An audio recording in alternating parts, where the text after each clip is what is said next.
আপনার নাম? আমার নাম শান্তি গোপাল ভোগ, কোথা থেকে এসেছেন আপনি? দুর্গাপুর পরানগঞ্জ গ্রাম থেকে। আচ্ছা, আপনি এখানে যোগাযোগটা কোথা থেকে পেয়েছেন? টিভি দেখেছিলাম, টিভির প্রোগ্রাম থেকে। টিভির প্রোগ্রাম দেখে। কতদিন ট্রিটমেন্ট করছেন ডাক্তারবাবুর কাছে?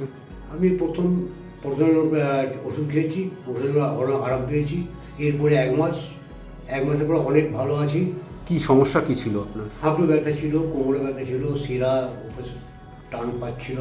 তাহলে এখন যে আপনি টোটাল 1.5 মাস ট্রিটমেন্ট করলেন, কেমন আছেন? অনেক অনেক আরাম। মানে আগের যা কষ্ট যেগুলো ছিল সেগুলো বন্ধ হয়েছে? 80 থেকে 90% সব।